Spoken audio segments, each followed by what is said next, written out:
Hi guys, welcome along to another IVHQ Express webinar. Today we're talking all about volunteering in New Zealand. We've got the IVHQ New Zealand Program Manager Charlotte here with us. Charlotte, thanks so much for joining us.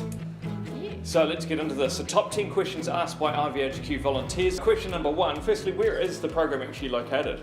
So it is based in Auckland, which is has the most people in it in New Zealand, and it's in the North Island. Do volunteers receive some sort of airport pickup when they arrive in New Zealand? Yep, so if you arrive on the Sunday prior to your start date, you'll be able to receive the airport pickup from the local team, and that's at the Auckland International Airport. And how about visas?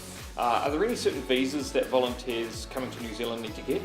So most nationalities, including Australian, UK, Canada, American, can get the visa waiver for New Zealand. However, the other ones will need to check with their nearest embassy.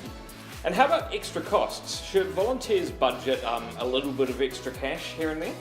Yeah, so we recommend about $120 per week, which covers things like your dinners and just spending money on the weekends and things. And how about the volunteer accommodation and the food? What's that like? Yep, so it's a dormitory style accommodation where you can expect to be sharing a room with 9 other travellers. And the dinner is not provided, but breakfast and lunch you'll receive from a local cafe. And let's talk a bit about the ages of the other volunteers. Like what's the typical age range of other volunteers on the program? So most of our volunteers are aged between about 18 and 26, but we have volunteers of all ranges there. So there's about 5 to 15 volunteers starting in New Zealand each month. And can you tell us a bit about the working hours? How long should volunteers expect to be working each day? In New Zealand it's about 4 to 6 hours per day, Monday through Friday, and then they'll have the weekends off. And how about vaccinations? Do volunteers need any sort of vaccinations before coming onto the program?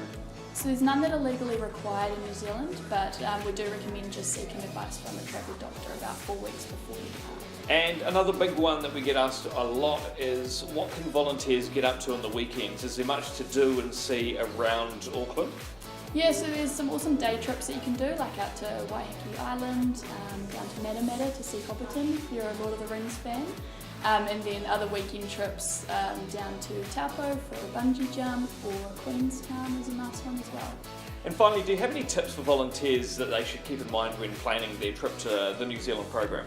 Yep, so we recommend bringing earplugs for the shared dorms, getting out of the city on the weekends to explore the rest of New Zealand, and bringing clothes that you're not afraid to get dirty, because you will get quite muddy on the program. Awesome, so there we have it, the top 10 questions asked by IVHQ volunteers heading to the New Zealand program. If you've got a destination you want us to cover in a future webinar, make sure you leave it in the comments section below, and we'll see you next time.